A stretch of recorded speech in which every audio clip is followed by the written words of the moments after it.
झालं आहे ना. हां आकडे सेकंड चालू झालं ना.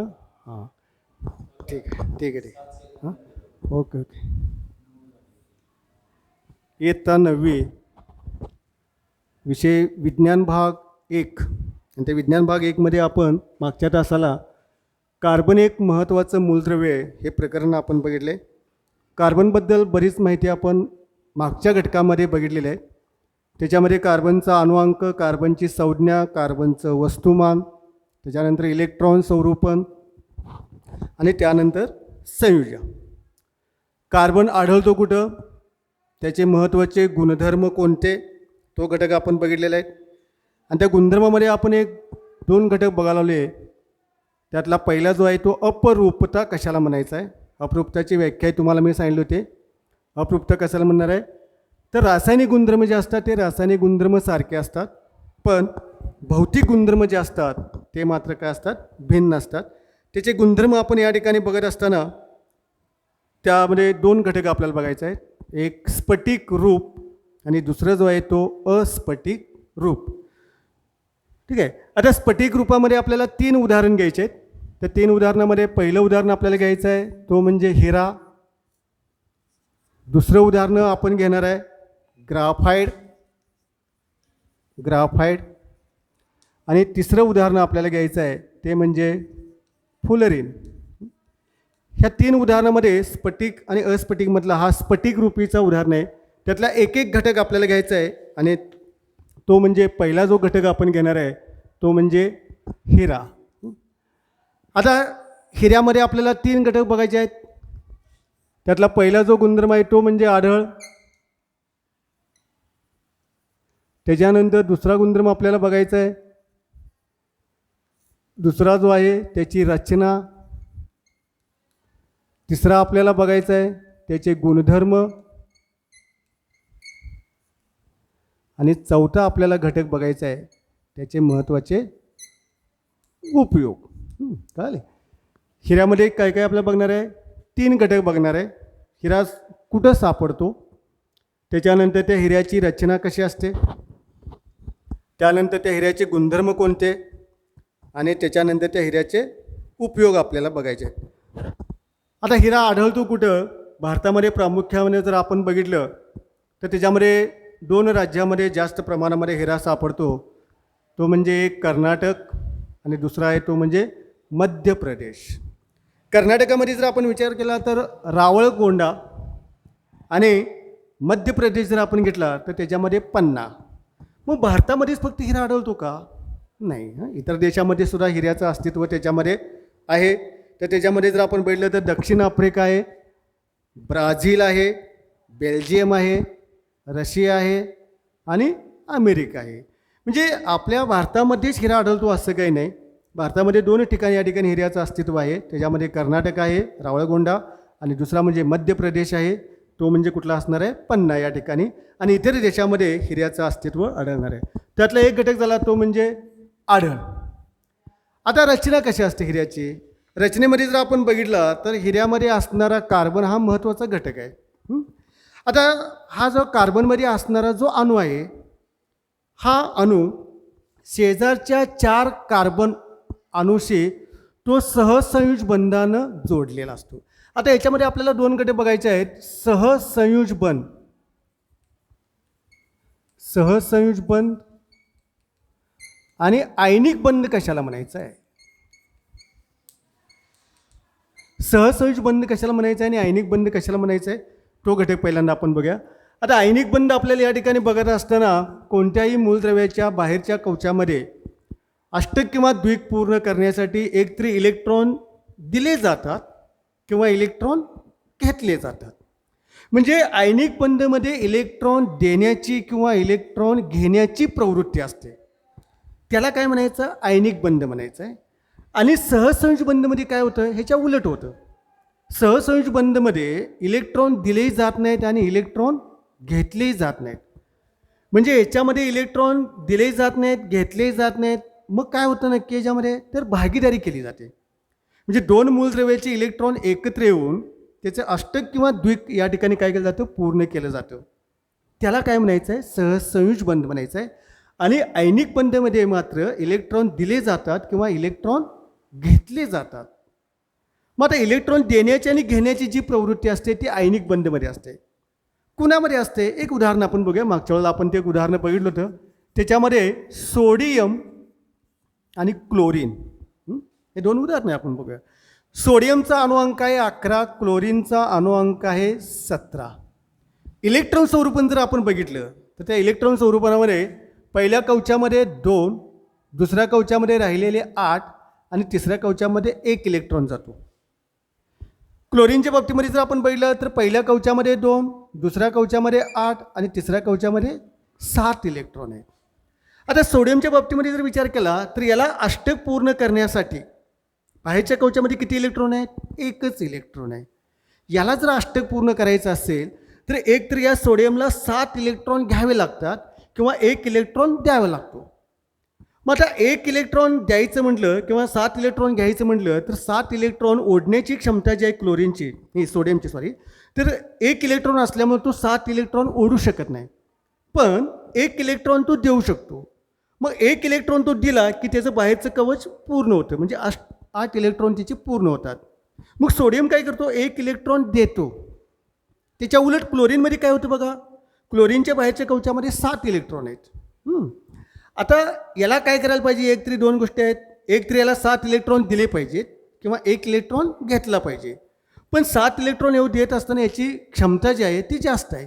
तो 1 इलेक्ट्रॉन ओढू शकतो.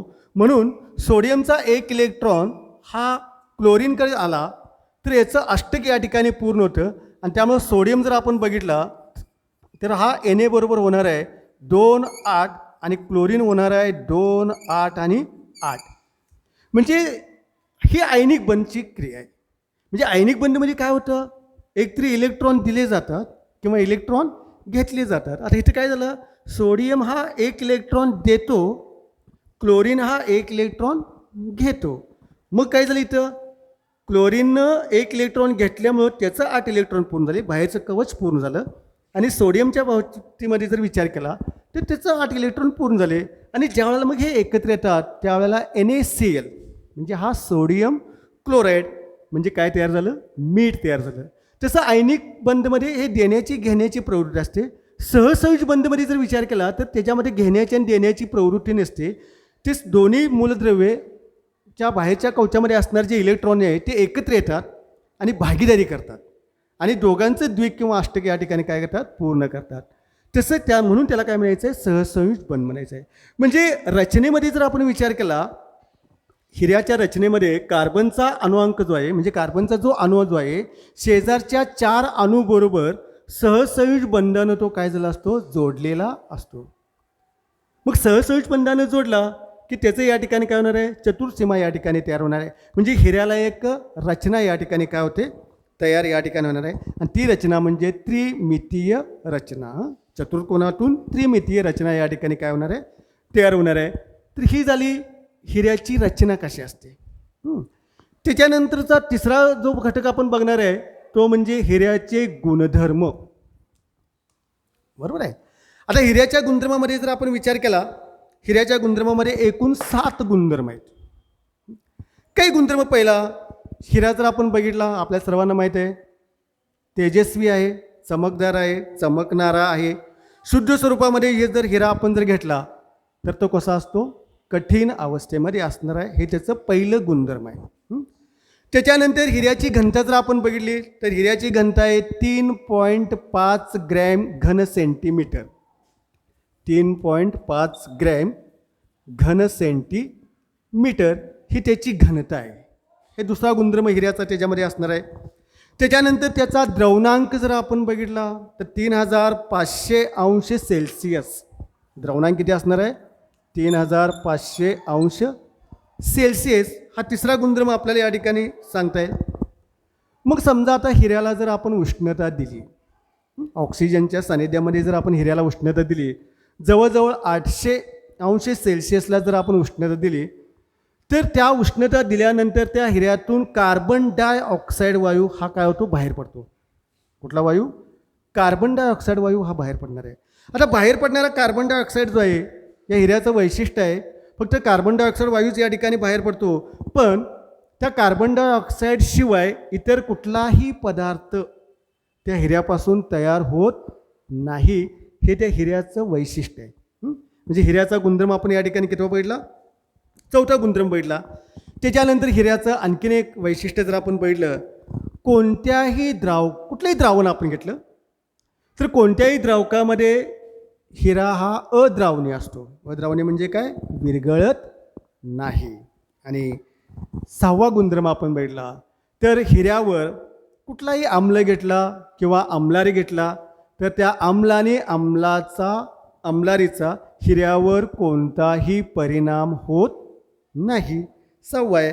आणि शेवटचा गुणधर्म आहे त्याच्यामध्ये आपल्याला सांगता येईल, हिरा जर आपण घेतला तर हिऱ्यामध्ये मुक्त इलेक्ट्रॉन नसतात आणि म्हणून तो विद्युत ध्रुववाहक आहे. ध्रुववाहक म्हणजे काय? त्याच्यातून वीज प्रवाह या ठिकाणी वाहू शकत नाहीत. का वाहू शकत नाहीत? कारण त्याच्यामध्ये असणारे जे इलेक्ट्रॉन जे आहेत ते मुक्त नसतात. जर मुक्त इलेक्ट्रॉन असते तर मात्र काय झाले असते? त्यातून विद्युत प्रवाह वाहू शकला असता. म्हणजे असे एकूण 7 गुणधर्म आपल्याला या ठिकाणी त्या हिऱ्यामध्ये येणार आहेत. कळालं? 7 गुणधर्म कुठले? तर एकूण 7 गुणधर्मामध्ये पहिला तेजस्वी आहे, शुद्ध स्वरूपामध्ये असणारा हिरा आहे. त्याच्यानंतर त्याची घनता आहे 3.5 ग्रॅम घन सेंटीमीटर. त्याचा द्रवणांक आहे 3500 अंश सेल्सिअस आहे. उष्णता दिल्यानंतर त्यातून कार्बन डायऑक्साईड वायू बाहेर पडणार आहे. कुठल्याही द्रावकामध्ये हिरा विरघळत नाही. आम्ल असू दे, आम्लारे असू दे, याच्यामध्ये त्याच्यावर कुठलाही परिणाम होत नाही आणि त्याच्यामध्ये मुक्त इलेक्ट्रॉन नसल्यामुळे तो विद्युत ध्रुववाहक असणार आहे. तर हे झाले हिऱ्याचे महत्त्वाचे 7 गुणधर्म. त्याच्यानंतर शेवटचा त्या हिऱ्यामधला घटक राहिला तो म्हणजे उपयोग काय. आता हिऱ्याचे उपयोग काय? आता हिऱ्याचे उपयोग आपल्याला सर्वांना माहीत आहे. तर त्याच्या हिऱ्याच्या उपयोगामध्ये जर आपण बघितलं तर एकूण 5 उपयोग आपल्याला दिले आहेत. त्या 5 उपयोगामध्ये पहिला जो उपयोग महत्त्वाचा आहे, काच कापण्यासाठी त्या हिऱ्याचा उपयोग केला जातो. त्याच्यानंतर दुसरा उपयोग आहे त्यातलाच त्याच्यामध्ये बघितलं आपण तर खडकांना छिद्र पाडण्यासाठी जे काही उपकरण वापरलं जातं, ड्रिल मशीन आपण ज्याला म्हणणार आहे, त्या ड्रिल मशीनमध्ये सुद्धा हिऱ्याचा काय केला जातो? उपयोग केला जातो. आणखीन कशासाठी उपयोग आहे हिऱ्याचा? तर अलंकार बनवण्यासाठी, अलंकार तयार करण्यासाठी किंवा अलंकार बनवण्यासाठी हिऱ्याचा उपयोग केला जातो. तिसरा महत्त्वाचा उपयोग आहे, डोळ्याची शस्त्रक्रिया जी केली जाते तर त्या डोळ्याच्या शस्त्रक्रियेमध्ये वापरणारं जे उपकरण आहे त्या उपकरणामध्ये हिऱ्याचा काय केला जातो? उपयोग केला जाणार आहे. आणि त्याच्यानंतर चौथा उपयोग आपल्याला सांगता येईल, हिऱ्याची भुकटी जर आपण घेतली तर ही भुकटी दुसऱ्या हिऱ्याला चकाकी देण्यासाठी त्या हिऱ्याच्या भुकटीचा उपयोग केला जातो.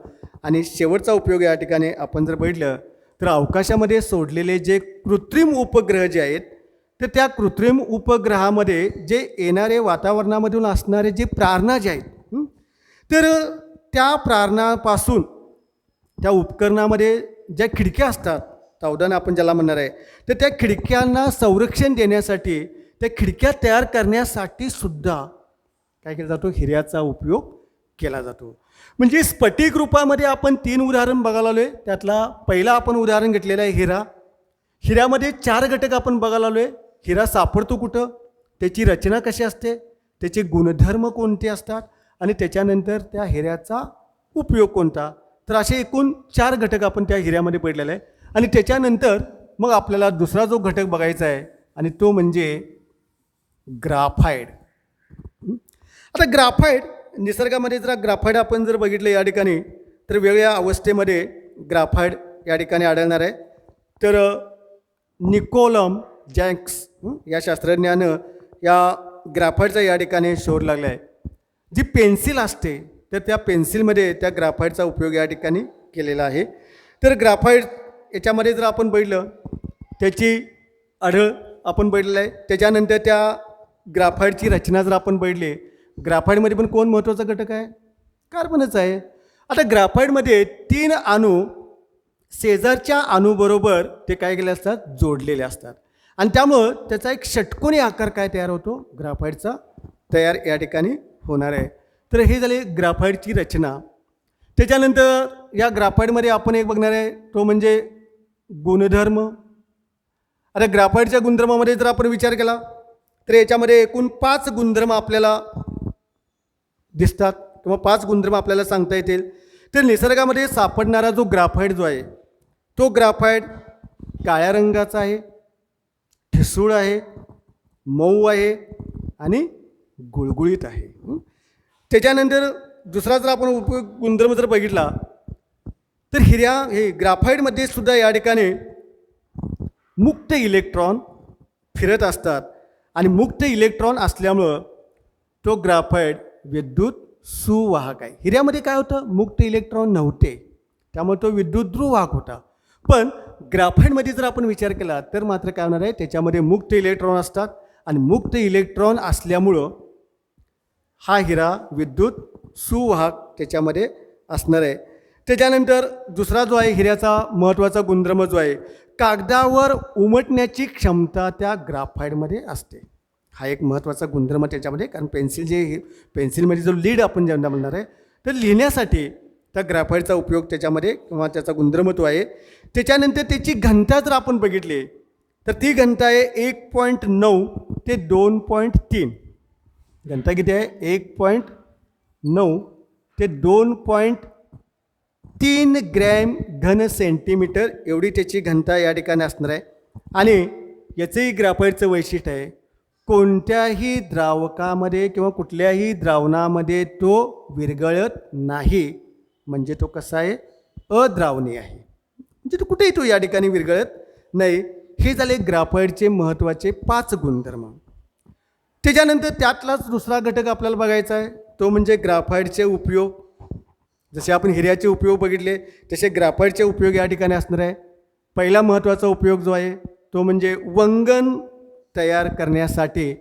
गाडीमध्ये जे वंगण आपण घालतो बैलगाडीमध्ये, तर ते वंगण तयार करण्यासाठी त्या ग्राफाईटचा उपयोग या ठिकाणी तयार केला जातो, त्याचा उपयोग होतो. त्याच्यानंतर कार्बनचे इलेक्ट्रोड, म्हणजे कार्बन कांड्या ज्या असतात त्या कार्बन कांड्याचं इलेक्ट्रोड तयार करण्यासाठी त्या ग्राफाईटचा उपयोग केला जातो. तिसरा जो उपयोग जो आहे, लिहिण्याच्या पेन्सिलमध्ये सुद्धा ग्राफाईटचा उपयोग त्याच्यामध्ये केला जाणार आहे. आणि शेवटचा महत्त्वाचा उपयोग जो आहे, खूप प्रकाश देणाऱ्या अर्क लॅम्पमध्ये सुद्धा या ग्राफाईटचा उपयोग केला जातो. म्हणजे जसे हिऱ्याचे गुणधर्म आपण बघितले, हिऱ्याचे उपयोग आपण जर बघितले, तसेच ग्राफाईटचे सुद्धा गुणधर्म 5 आहेत आणि त्याचे उपयोगसुद्धा या ठिकाणी 5 असणार आहे. मग तुम्हाला असा एक प्रश्न या ठिकाणी विचारला जाऊ शकणार आहे, फरक लिहा हिरा आणि ग्राफाईट. मग हिरा आणि ग्राफाईटमध्ये फरक लिहित असताना जे गुणधर्म तुम्ही घेतलेले आहेत, जे उपयोग तुम्ही घेतलेले आहेत, त्यातले 2 ते 3 उपयोग किंवा गुणधर्म जर तुम्ही लिहिले, हिऱ्याचे गुणधर्म लिहिले, ग्राफाईटचे गुणधर्म लिहिले, तर आपल्याला या ठिकाणी 2 मार्काला किंवा 4 मार्काला 4 प्रश्न या ठिकाणी काय होतात, तयार होऊ शकतात. हे झालं हिरा आणि ग्राफाईट. त्याच्यानंतर तिसरा घटक जो आहे तो म्हणजे फ्युलरिन. आता फ्युलरिन जो आहे निसर्गामध्ये जर आपण बघितलं तर कमी प्रमाणामध्ये सापडतो. कुठे सापडतो, आढळ कुठं येतो, तर या ठिकाणी काजळी जी असते काजळी, तर त्या काजळीमध्ये हा फ्युलरिन्स या ठिकाणी सापडतो. त्याच्यानंतर अवकाशामध्ये ढगामध्ये जे 2 तारे असतात त्या 2 ताऱ्याच्या मधली जागा जी असते ढगामध्ये, तर त्या मधल्या जागेमध्ये हा फ्युलरिन या ठिकाणी सापडतो. त्याच्यानंतर भूगर्भामध्ये जर आपण विचार केला तर भूगर्भामध्ये असणारे जे काही जमिनीचे थर असतात, तर त्या 2 थराच्या मधला जो घटक असतो, तर त्या मधल्या घटकामध्ये हा फ्युलरिन या ठिकाणी काय होणार आहे, सापडणार असणार आहे. म्हणजे फ्युलरिनमध्ये 2 आपण घटक बघितलेले आहेत. त्याच्यानंतर या फ्युलरिनचे सुद्धा गुणधर्म आहेत, उपयोग आहेत. 3 गुणधर्म आहेत, 3 उपयोग आहेत. पहिल्या गुणधर्मामध्ये जर आपण फ्युलरिनचा उपयोग जर बघितला तर फ्युलरिनमध्ये असणारे जे रेणू जे असतात ते रेणू बक्की बॉल किंवा या ठिकाणी बकेट ट्यूब या स्वरूपामध्ये ते आढळून येतात. दुसरा जर आपण बघितलं, साधारणपणे त्याच्यामध्ये त्या फ्युलरिनमध्ये असणारे जे रेणू जे असतात ते रेणू साधारणपणे 330 ते 900, म्हणजे रेणू किती असतात या ठिकाणी 30 ते 900 कार्बन अणू एकत्र आलेले असतात, म्हणजे त्याच्यामध्ये जोडलेले असणार आहेत. हे फ्युलरिनचं दुसरं वैशिष्ट्य आहे. आणि फ्युलरिनचं तिसरं वैशिष्ट्य जर आपण बघितलं तर कुठल्याही द्रावकामध्ये जर फ्युलरिन आपण टाकला तर मात्र काय असतं, द्रावणीय असतं. द्रावणीय म्हणजे काय, विरघळणे.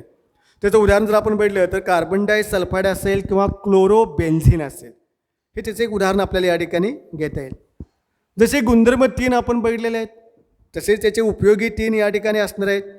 पहिला उपयोग जर बघितला आपण तर फ्लोरीनमध्ये सुद्धा असणारे अणू हे मुक्त स्थितीमध्ये आढळून येत नाहीत, त्यामुळे ते काय असतात, विसंवाहक असतात, म्हणजे त्याच्यातूनही इलेक्ट्रॉन या ठिकाणी वाहू शकत नाहीत. दुसरं उदाहरण जर आपण बघितलं, उपयोग जर आपण बघितला तर जलशुद्धीकरण जे आहे तर त्या जलशुद्धीकरणामध्ये फ्लोरीन उत्प्रेरक म्हणून काम करतो. आता उत्प्रेरक म्हणजे काय, उत्प्रेरक म्हणून या ठिकाणी काम करणं. उत्प्रेरक म्हणजे काय असणार आहे, कुठल्याही 2 मूलद्रव्यामध्ये ज्या वेळेला रासायनिक अभिक्रिया होत असते तर ती रासायनिक अभिक्रिया होण्याला तो रासायनिक अभिक्रियेमध्ये भाग घेत नाही, पण रासायनिक अभिक्रिया घडवण्यासाठी किंवा रासायनिक अभिक्रिया घडवायला हा फ्लोरीन काय करतो, मदत करतो. मग रासायनिक अभिक्रिया होत नसताना जो रासायनिक अभिक्रियेला जो मदत करतो त्याला काय म्हणायचं आहे, उत्प्रेरक म्हणायचं आहे. म्हणजे उत्प्रेरक म्हणजे काय, कुठल्याही 2 मूलद्रव्यामध्ये जेव्हा रासायनिक अभिक्रिया होते तर ती रासायनिक अभिक्रिया घडवायला तो स्वतः भाग घेत नाही, पण तो काय करतो, रासायनिक अभिक्रिया घडवायला तो मदत करतो, त्याला काय म्हणायचं आहे, उत्प्रेरक म्हणायचं आहे. म्हणजे पाण्याच्या जलशुद्धीकरणामध्ये फ्लोरीन जो आहे तो उत्प्रेरक म्हणून काय करत असतो, काम या ठिकाणी करत असणार आहे. आणि शेवटचा महत्त्वाचा उपयोग जो आहे, ठराविक तापमानाला फ्लोरीन हा अतिवाहकता, म्हणजे अतिवाहकता हा गुणधर्म त्याच्यामध्ये काय असतो, दर्शवलेला असणार आहे. म्हणजे असं एकूण 3 फ्लोरीनचे गुणधर्म आहेत, 3 फ्लोरीनचे उपयोग आपण बघायला आले. तर आपण या ठिकाणी कार्बन एक महत्त्वाच्या मूलद्रव्यामध्ये आपण स्फटिक रूपामध्ये हे 3 उदाहरण बघितलेले आहेत. स्फटिक रूपामध्ये 3 उदाहरण घेत असताना हिराचं एक उदाहरण आपण बघितलेलं आहे, ग्राफाईटचं एक उदाहरण आपण बघितलेलं आहे, आणि तिसरा जो आहे तो म्हणजे फ्लोरीन हा एक उदाहरण आपण बघितलेलं आहे. या तिघांच्यामध्ये आपल्याला आढळ, त्याची रचना, त्याचे गुणधर्म आणि त्याचे उपयोग हे सगळे स्फटिक रूपामध्ये येणारे हे 3 उदाहरणं आहेत. आणि पुढच्या तासाला आपल्याला अस्फटिक रूप कशाला म्हणायचं आहे, त्या अस्फटिक रूपचे गुणधर्म कोणते आणि त्या अस्फटिक रूपामध्ये येणारी उदाहरण कोणते आणि मग त्याचे गुणधर्म कोणते आणि त्यांचे उपयोग कोणते हे आपण पुढच्या तासाला या ठिकाणी अस्फटिक रूप काय करणार आहे, बघणार आहे. कळालं, म्हणजे कार्बन एक महत्त्वाच्या मूलद्रव्यामध्ये हे 3 घटक आपल्याला महत्त्व आहे. आधीच्या तासामध्ये आपण कार्बन कशाला म्हणायचं आहे, त्याचे आढळ, त्याचे गुणधर्म तो घटक घेतला. अप्रूपता कशाला म्हणायचं आहे आणि त्या अप्रूपतेमध्ये आपण 2 घटक बघायला आले, एक स्फटिक रूप, एक अस्फटिक रूप. दुसरा स्फटिक रूपामध्ये आपण 3 उदाहरण घेतलेले आहेत आणि अस्फटिक रूपामध्ये आपल्याला पुढच्या तासाला परत 3 उदाहरणे या ठिकाणी घ्यायचे आहेत. कळालं, ठीक आहे, ओके.